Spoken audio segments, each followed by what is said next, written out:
और इस बीच एक बड़ी खबर आपको बता दें, जहां श्योपुर मतदान के बाद हुए उपद्रव में क्या बवाल हुआ आपको बता दें। दबंगों ने कई घरों को आग के हवाले कर दिया और जमकर पत्थरबाजी की गई। दरअसल ट्रैक्टर से बिजली के खंभों को भी तोड़ दिया गया। पूरे गांव में दहशत का माहौल है। श्योपुर में मतदान के बाद भी उपद्रव लगातार जारी रहा और दबंगों ने कई घरों को आग के हवाले कर दिया। अब सवाल यह कि आखिर पुलिस कहां है वो जिम्मेदार अधिकारी जिन्हें ये सब होने से रोकना था।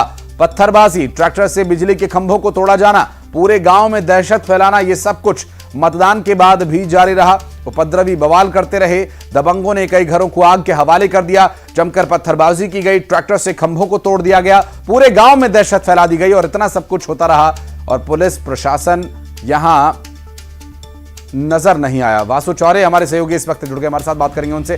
वासु, ये इलेक्शन के दौरान तो चल ही रहा था और मतदान संपन्न होने के बाद भी बवाल चलता रहा और इतने लंबे समय तक ये सब कुछ होता रहा, पुलिस प्रशासन कहां था? यही सबसे बड़ा सवाल जो है वो खड़ा हो रहा है कि मतदान के पहले, मतदान के दौरान, मतदान के बाद पूरा विजयपुर, पूरा श्योपुर मानो ऐसा लग रहा है कि जल रहा है। और जबकि चुनाव के टाइम पे तो जो कानून व्यवस्था है उसको और भी ज्यादा सख्त कर दिया जाता है। बाहर की जो फोर्सेस हैं वो आ जाती हैं, एक्स्ट्रा फोर्सेस जो है वो आ जाती हैं। इंटेलिजेंस जो है वो अलर्ट रहता है ताकि किसी भी तरीके से आम लोगों को कोई दिक्कत परेशानी ना हो, किसी भी तरीके से चुनाव पर प्रभावित ना हो। इलेक्शन कमीशन बड़े बड़े दावे करता है कि हम लोग फ्री इलेक्शन कराएंगे, फेयर इलेक्शन कराएंगे, फियरलेस इलेक्शन कराएंगे। तो अगर इस तरीके की गुंडागर्दी होगी, तोड़फोड़ होगी, आगजनी होगी, लोगों को डराया जाएगा, धमकाया जाएगा, मारा कूटा जाएगा, तो फिर कहां से फेयर इलेक्शन होगा, कहां से फेयरलेस इलेक्शन होगा? ये बड़ा सवाल जो है वो खड़ा हो रहा है। और ये इलाके की तासीर रही है, गर्म तासीर का ये जो इलाका है वो रहा है। पिछले चुनावों में भी यहां पर हो या ग्वालियर चंबल की अलग अलग विधानसभाओं में हो, इस तरीके की जो घटनाएं, दुर्घटनाएं वो पेश आती रहती है। यानी कि प्रशासन के पास पहले से अलर्ट तो था, पुलिस ये बात जानती थी कि हालात जो है वो किसी भी वक्त बिगड़ सकते हैं, जो दिक्कत हैं, जो परेशानी है वो हो सकती थी। तो फिर क्यों गुंडे बदमाशों को चिन्हित नहीं किया गया? क्यों इस तरीके की जो घटनाएं हैं वो बढ़ती गई? पहले भी हुई, वोटिंग के दौरान भी हुई और फिर बाद में भी जो बवाल है वो जारी है। तो कहीं ना कहीं इस पूरे मामले को लेकर अब सियासत भी हो रही है। कई पोलिंग्स पर कांग्रेस ने रिपोल कराने की मांग की है। इलेक्शन कमीशन, दोनों ही दलों के जो डेलीगेशन हैं वो गए, दोनों ही दलों के जो प्रदेश अध्यक्ष थे वो वहीं पर विजयपुर विधानसभा की बॉर्डर के पास में ही डेरा डाल के बैठे रहे।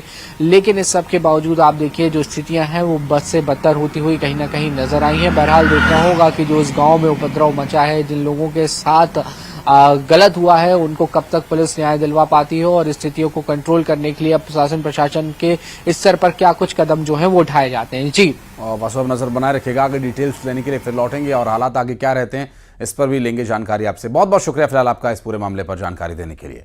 और महाराष्ट्र के जलगांव से एक दिल दहला देने वाला वीडियो सामने आया, जहां पर एक एम्बुलेंस में अचानक आग लग गई और एम्बुलेंस में आग लगने के बाद उसमें रखा हुआ जो ऑक्सीजन का सिलेंडर था वो ब्लास्ट हो गया। जानकारी के मुताबिक जब एक गर्भवती महिला को अस्पताल ले जाया जा रहा था, तभी एम्बुलेंस के इंजन से धुआं उठने लगा और पलक झपकते ही पूरी एम्बुलेंस आग के गोले में तब्दील हो गई। तभी एम्बुलेंस में रखा हुआ ऑक्सीजन का सिलेंडर भी ब्लास्ट हो गया। आप देखिए किस तरह से ये ब्लास्ट हुआ और लोग वहां से भागकर अपनी जान बचाते नजर आए और एम्बुलेंस के इस धमाके से उस एम्बुलेंस के परखच्चे तो उड़ ही गए, आसपास मौजूद लोग दहशत में आ गए। और आप देख सकते हैं धुआं निकलता हुआ, जहां ड्राइवर पहले ही सतर्क हो गया था और उसने एम्बुलेंस से बाहर निकलकर सभी को सुरक्षित बचा लिया था। और धमाका इतना जोरदार था कि इलाके के कुछ दूर तक घर के अंदर लगी खिड़की के कांच तक टूट गए थे।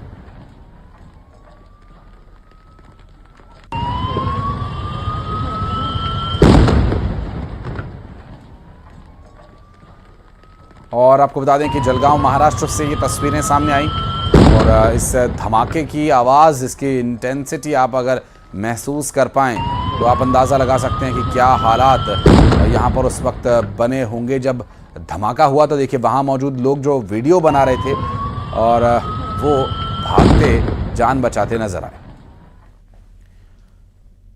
रायपुर में फ्लाइट में बॉम्ब होने की सूचना से हड़कंप मच गया। दरअसल रायपुर एयरपोर्ट पर हुई इमरजेंसी लैंडिंग और एयरपोर्ट पर इंडिगो की फ्लाइट की जांच की गई। नागपुर से कोलकाता के लिए यह फ्लाइट जा रही थी और इससे पहले जब इस फ्लाइट में बॉम्ब होने की सूचना दी गई तो इस फ्लाइट को यहां इमरजेंसी लैंडिंग कराई गई और एयरपोर्ट पर ही इंडिगो की फ्लाइट की पूरी गहनता से जांच की गई और इस पूरे मामले में फ्लाइट में बॉम्ब होने की सूचना झूठी पाई गई। हालांकि कुछ देर के लिए तो हड़कंप यहां पर मच गया था।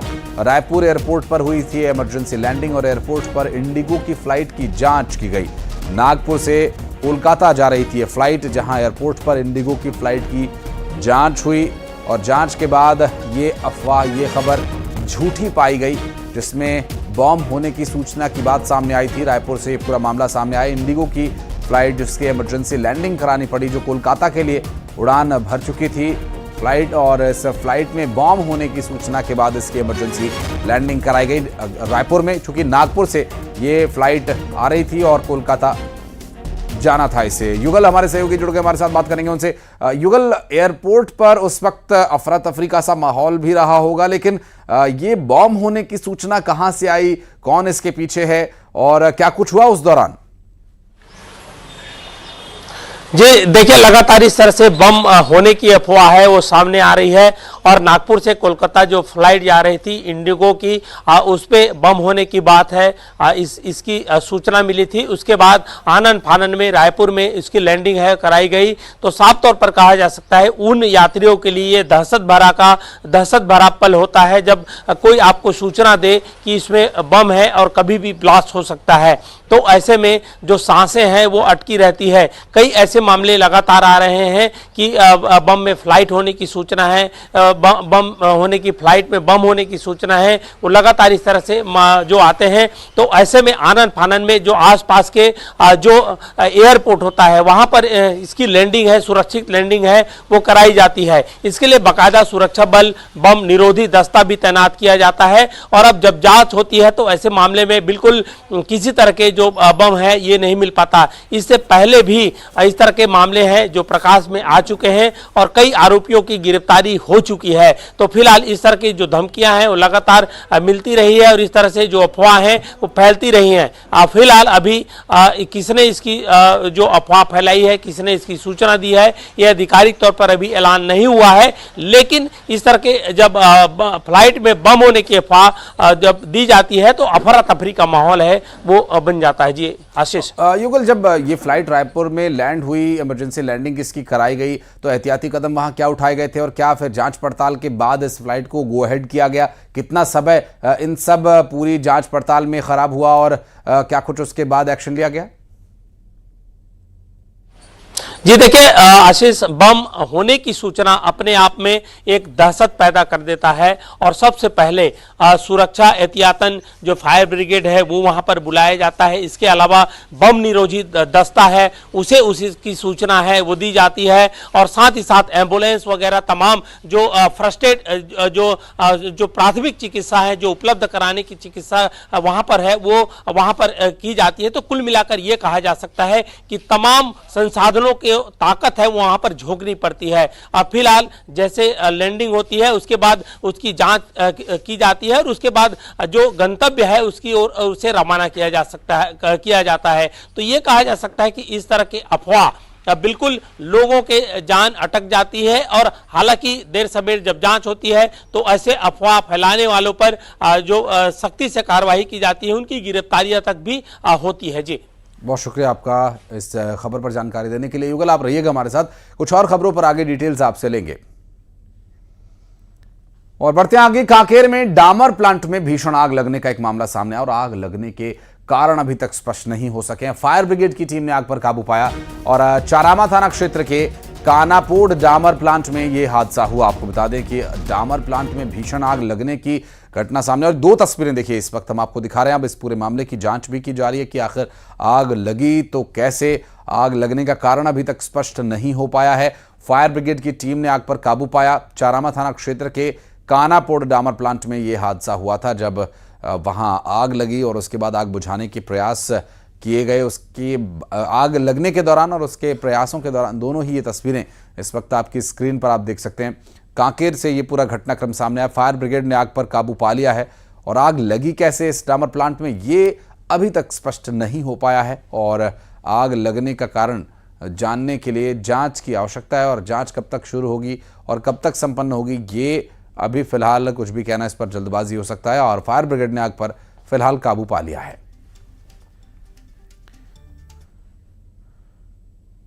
और दंतेवाड़ा में भीषण सड़क हादसा हो गया।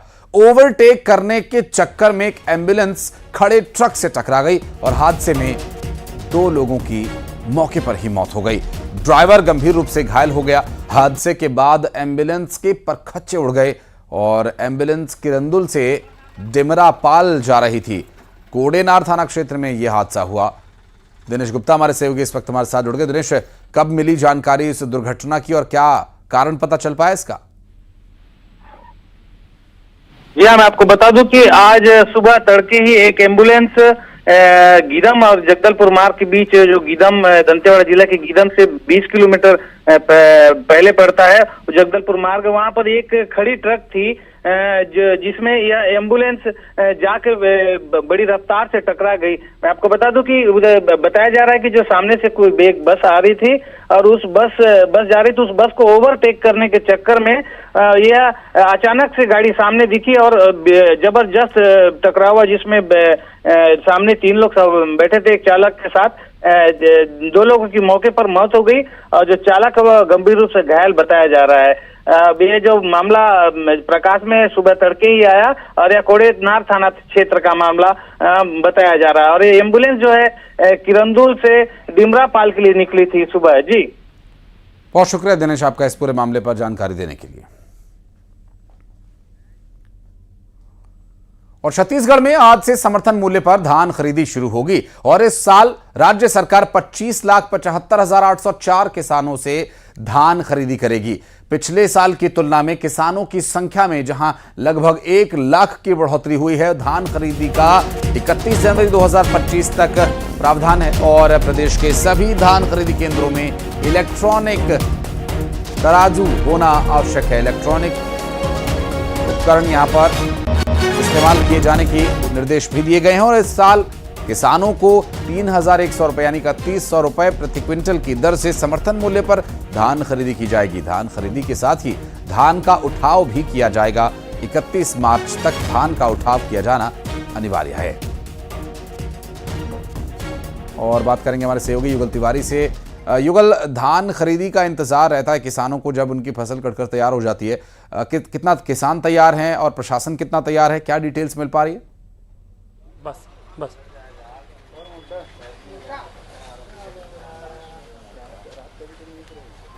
युगल, धान खरीदी आज से शुरू होनी है, क्या है तैयारियां? जी बिल्कुल, देखिए इस वक्त हम जोरा धान खरीदी केंद्र में मौजूद हैं और जो समिति के जो लोग हैं उनसे ही बात करेंगे। किस तरह की तैयारी है आपको धान खरीदी के लेकर? तैयारी पूरी हो चुकी है धान खरीदी का। किसान का टोकन भी कट गया और धान भी आ गया है। अब उठाव की क्या व्यवस्था रहेंगी? उठाव का पिछले साल की जैसे रहेंगे सर, जैसे धान हो जाएंगे लिमिट में फिर टोकन का उसका कटेंगे पर्ची। जी, बारदाना वगैरह पर्याप्त है? बारदाना पर्याप्त है। तो देखिए आशीष, हम ये तस्वीर है वो दिखाना चाहेंगे। यहाँ पर धान खरीदी केंद्र में किसान हैं, वो आ चुके हैं, अपनी गाड़ी मेहनत की कमाई को लेकर के यहाँ पर पहुँचते हैं और यहाँ धान खरीदी केंद्र में पर्याप्त व्यवस्था है। अगर हम बात करें पूरे इस वर्ष के जो चालू खरीफ विपणन वर्ष का, तो राज्य में 2,739 उपार्जन केंद्र बनाए गए हैं जहाँ पर धान की खरीदी है वो हो सकेगी और 31 जनवरी 25 तक किसानों के धान है वो खरीदे जा सकेंगे। और इस बार जो 27,01,109 किसान जिनका पंजीयन है वो हुआ है और इस 1,35,891 नए किसान हैं, वो उन्होंने अपना पंजीयन है वो कराया है। तो कुल मिलाकर यह है कि किसान यहाँ पर आ चुके हैं और आप देखिए ये वही किसान हैं। बताएंगे धान अच्छा पैदावार हुआ है? हाँ, हुआ। ले आए, कितना धान बचा है? और आपका? अब नहीं बचा है, अब पूरा लाया हूँ जी। टोकन कब लिए थे? कल आया था। अच्छा। और आज मंगाए हैं। तो देखिए किसानों ने टोकन ले लिया है। इस बार ऑनलाइन टोकन की भी व्यवस्था है। अगर किसान के पास मोबाइल है तो वो उनको यहाँ पर आना भी नहीं पड़ेगा, वो चाहे तो अपने घर से ही टोकन है वो ले सकेंगे। और समिति में पूरी तैयारी है वो कर ली गई है। फिलहाल धान की जो खरीदी है अब शुरू हो चुकी है और इस धान खरीदी को लेकर के प्रदेश के मुख्यमंत्री विष्णुदेव साय ने भी ट्वीट किया है और उन्होंने सभी किसानों को जो मेहनतकश किसान हैं उन्हें बधाइयां भी दी है। तो सारी तैयारी है फिलहाल धान खरीदी केंद्रों में कर ली गई है। जी बिल्कुल। और चूंकि धान खरीदी के बाद कई बार उसके रखरखाव में युगल समस्या आती है, उस पर भी प्रशासनिक स्तर पर आवश्यकता है कि वो इस और भी ध्यान रखें। खुले में कई बार धान पड़ा होता है, कई बार बेमौसम बारिश से खुले में पड़ा हुआ धान भीग जाता है। तो इस तरह की जो परेशानियां हैं हर साल सामने आती हैं, तो उम्मीद है कि इस साल उसकी कुछ उचित व्यवस्था की जाएगी। बहुत शुक्रिया आपका फिलहाल इस पूरे मामले पर जानकारी देने के लिए युगल। और छतरपुर में पुलिस की मिलीभगत से जुए का फड़ चलाया जा रहा है और एसपी के अभियान को पुलिस कर्मचारी के द्वारा पलीता लगाते हुए वीडियो वायरल हुआ। वायरल वीडियो में प्रधान आरक्षक ही जुआ खेलता हुआ दिखाई दिया। आरोप है कि जिले के हरपालपुर, राजनगर, बिजावर और बमनौरा थाना क्षेत्र में खुलेआम जुए की फड़ चल रही है। वीडियो सामने आने के बाद पुलिस की कथनी और करनी उजागर हो गई।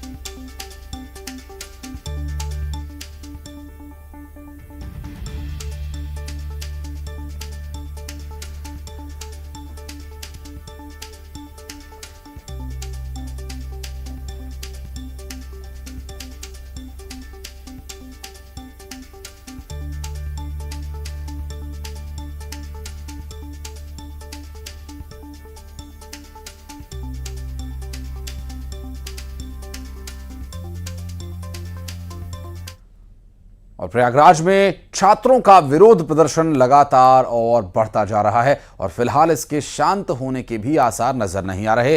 देखिए ये जो प्रदर्शन है लगातार जो रात भर भी जारी रहा, अब सुबह होने के बाद भी प्रदर्शन जारी है और यहाँ पर प्रदर्शन करते, नारेबाजी करते छात्र इकट्ठा हो गए हैं और यहाँ देखिए मानव श्रृंखला बनाई जा रही है और नारेबाजी हो रही है। कोई तिरंगा लहरा रहा है तो कोई हाय हाय के नारे लगा रहा है। प्रयागराज में छात्रों का प्रदर्शन लगातार जारी है।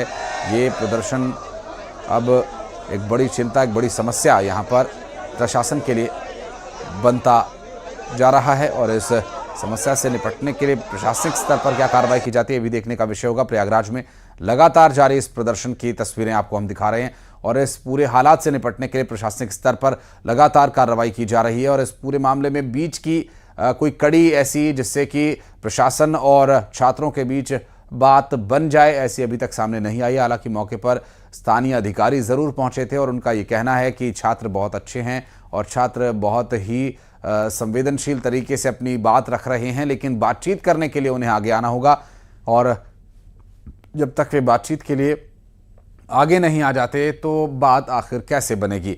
तो यहाँ ये देखना होगा कि क्या मांगों को लेकर प्रशासनिक स्तर पर तैयारी रहती है और यदि तैयारी नहीं है तो प्रशासन आखिर छात्रों को आश्वासन क्या देगा और छात्र क्या बातचीत के लिए टेबल पर आएंगे, ये भी एक बड़ा प्रश्न यहाँ बना हुआ है। और डीएम ने साफ कह दिया था कि बातचीत से ही हल निकलेगा। प्रयागराज में लगातार प्रदर्शन जारी है और प्रयागराज में जो पहले दिन प्रदर्शन हुआ उस दिन मोबाइल की टॉर्च की रोशनी में प्रदर्शन हुआ, फिर कैंडल रखकर प्रदर्शन किया गया और अब कैंडल मार्च बीती रात निकाला गया। और आप देखिए तस्वीरें, ये बीती रात के बाद अब आज सुबह तड़के की तस्वीरें हैं जब यहाँ बैरिकेटिंग करके बाकायदा कई फीट मोटी एक दीवार बना दी गई जिन्हें मोटे मोटे रस्सों से बांधा गया है। और ये तस्वीरें हम आपको दिखा रहे हैं जहाँ पर प्रदर्शन कर रहे उन छात्रों को नियंत्रित तरीके से ही वहाँ पर रोक दिया जाए और किसी भी तरह के उपद्रव से बचने के लिए पुलिस प्रशासन मौके पर डटा हुआ है, जुटा हुआ है और प्रदर्शनकारी छात्रों की मांगों को लेकर अब प्रशासनिक स्तर पर क्या कार्रवाई की जाती है ये भी देखने का विषय होगा। फिलहाल प्रयागराज में छात्रों का प्रदर्शन जारी है और बीते कुछ दिनों से जारी इस प्रदर्शन में एक गंभीर चुनौती पुलिस के लिए बनी हुई है कि इसे शांतिपूर्ण बनाए रखा जाए।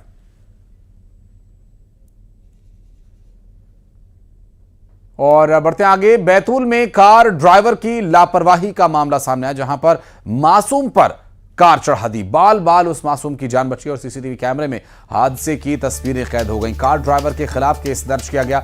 कोतवाली थाना क्षेत्र की यह पूरी घटना बताई जा रही है। बैतूल से सामने आई यह घटना जहां मासूम पर कार चढ़ा दी एक कार चालक ने। यूं भी नहीं है कि वो कोई बहुत अनियंत्रित तरीके से कार चला रहा था, लेकिन उसे इतनी गति में भी सामने खेल रहा बच्चा दिखाई नहीं दिया। इससे साफ जाहिर है कि वो कहीं ना कहीं या तो नशे में था या फिर उसका ध्यान कहीं और था, और कार को बच्चे के पास से निकालने के दौरान उसने बिल्कुल भी सावधानी नहीं बरती और इस दौरान बच्चे पर कार चढ़ाकर वो निकल गया। लेकिन गनीमत ये रही कि उस बच्चे की जान बच गई, उसे कुछ हुआ नहीं। और ये जो पूरा घटनाक्रम है बैतूल से सामने आया है। फिलहाल कार ड्राइवर के खिलाफ केस दर्ज कर लिया गया और कोतवाली थाना क्षेत्र के इस पूरे मामले में क्या कार्रवाई आगे की जाती है, ये भी देखने का विषय होगा।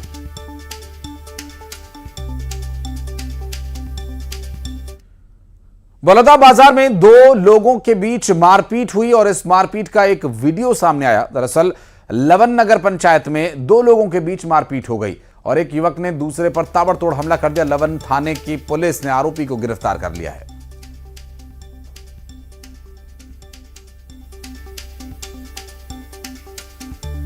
और आपको बता दें कि लवन नगर में दो लोगों के बीच मारपीट हुई। बलौदाबाजार से यह पूरा घटनाक्रम सामने आया, जहां एक दूसरे के साथ जमकर हाथापाई करते दो शख्स नजर आए।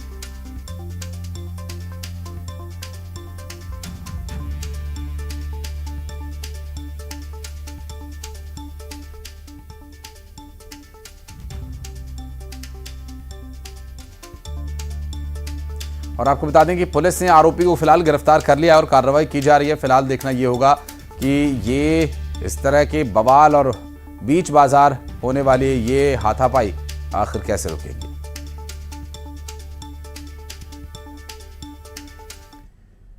और बढ़ते आगे फटाफट अंदाज में आपको दिखाते हैं 20 बड़ी खबरें। दंतेवाड़ा में खड़े ट्रक से टक्कर